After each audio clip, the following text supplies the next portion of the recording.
Oh, there you are. Hey, good morning. And it's very early out here, and I like it that way right now because it's just the perfect temperature, nice and cool. Well, anyway, I'm popping back in to talk about 3 tips that I gave out that I think are important enough that I should talk about them because for one reason, now see, not only do I do machine work, I had a business, and so time saving, quality of your product, and all that makes or breaks you, and your competition. There's competition out there when you have your own business doing machine work. And, you don't, want to take all your competition's business, just their best customers. That's how it is. Okay, now I'm going to get back onto these tips here. And I might come back a time or two on some business tips, because that's another aspect of this. And I know some of you people are out there to make a buck, and there's nothing wrong with that unless you're one of those kind of people that's anti-business. Okay, now let's look at those tips real quick, okay? I think they're important. All right, so let's get with it, and I'll get you in a good spot to see them. This early morning, I think you can see from right about there. I got a tool holder in the way. Then I'm going to take that out so I don't get ripped up by that razor sharp Micro 100 tool. Okay, so first thing I'm going to do here is take a piece of 01 3/8 drill rod. And I use this stuff all the time, just make all kinds of stuff out of it. It's just really good. Well, let's stick it in this chuck that I ground the jaws on. It was running a good 32nd of an inch out. Let's see how it does on a piece of 3/8 01.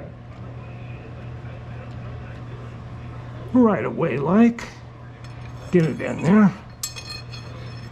Oh, my chuck key, look at that. Isn't that nice? They just, whoop. Oh, important to have a good chuck key. That could be a good business tip too, couldn't it? Let's see, let's find a good spot on that rod. Now see, I'm just rotating it slightly. I'm gonna loosen it again. Just rotate it, find a good spot, tighten it. Okay, set the key here. Got this little indicator. We'll get that over here. Put that on there.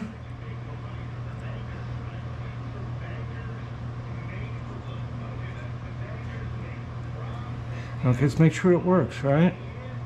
And, oh yeah, this one adjusts right here. Let's see if I can get it adjusted on a number or something so it's easy. See, I hope you can see that. Move you closer on that dial indicator.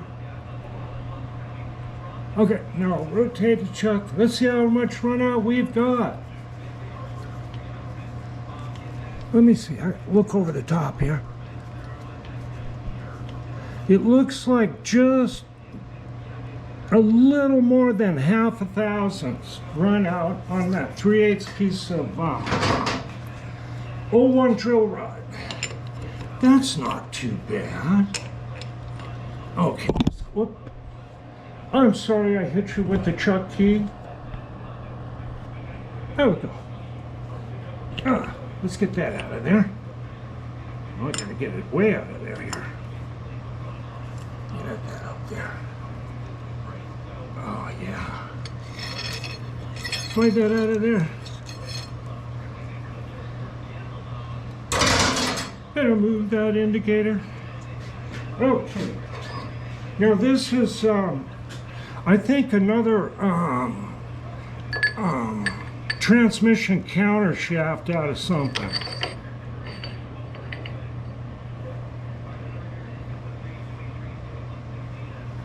Okay, get that in there. Slightly rotate it, tighten the jaws, find a good place and call it good. Okay, let's put the indicator on that. What is that, about 7/8 of an inch diameter. Ground piece of steel. How much run out have we got on that? Wait a minute, is that indicator broken? Let's go the other way. It's not broken. Now that's amazing.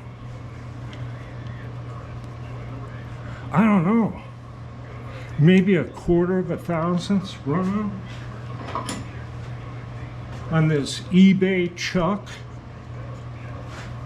How can that be? Okay, things like this happen because people have to pay the bills, and that's where it's at. Now, here's a neat piece of material here. Now, I cut this on the Monarch 10EE, and it's so hard I couldn't cut it with that Johnson saw. I cut that with Micro 100.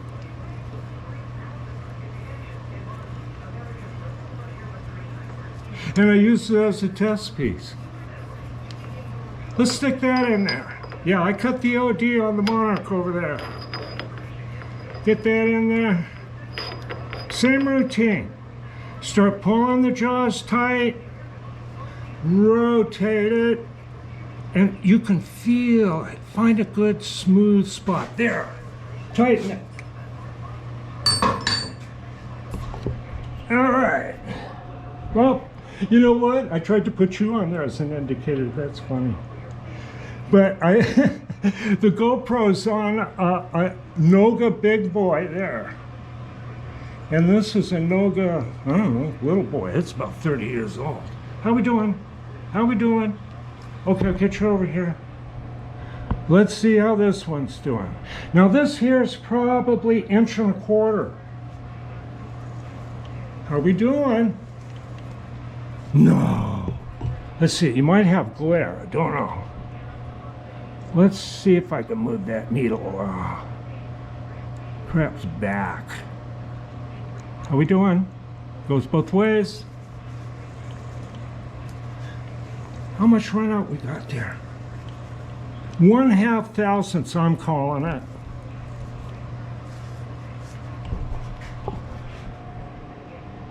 How did that happen? Well, it happened because I used that. Now that device, you can look at me grinding jaws.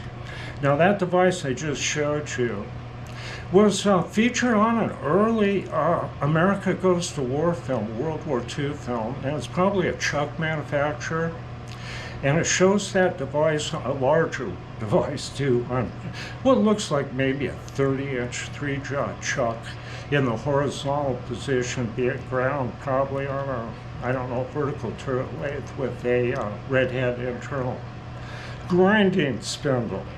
But that's what I used here, and that's what we had to do working on hydraulics.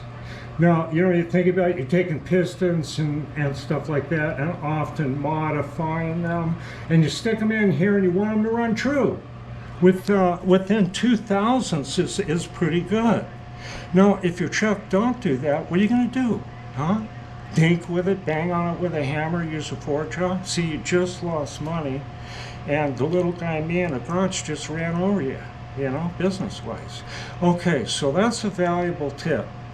To put something in the chuck, in the 3-jaw chuck, which is fast, and have it run true. I showed you how to do that because other people showed me. Okay, now another tip that works for me, but maybe not for everybody, but it's a time saver for me, and that's using this wax cutting compound.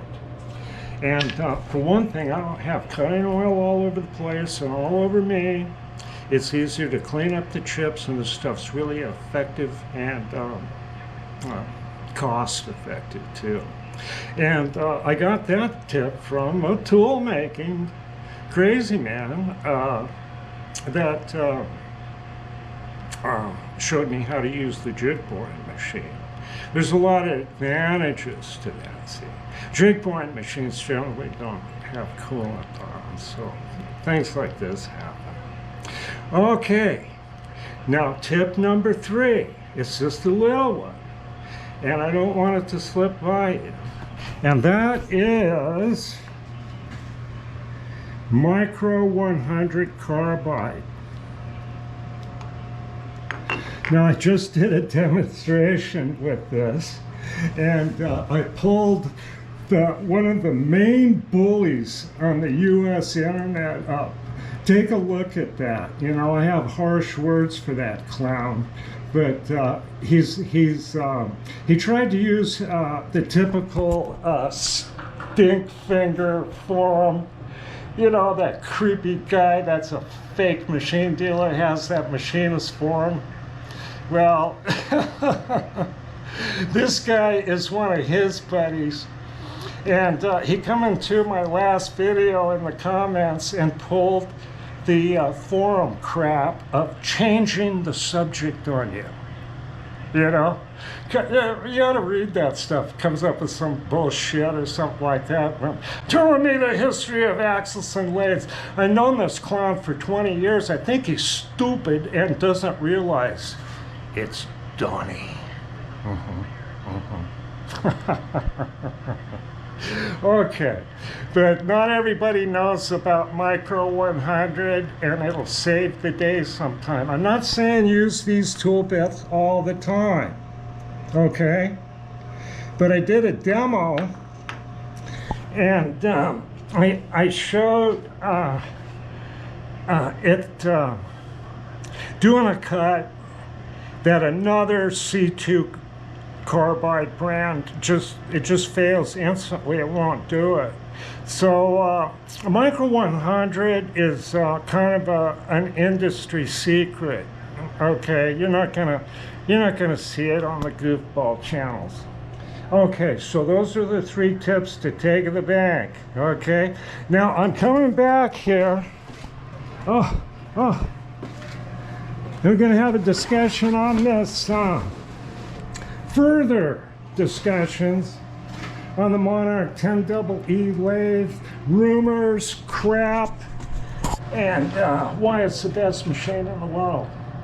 Okay, I will be back. Hey, you guys have a good morning, okay?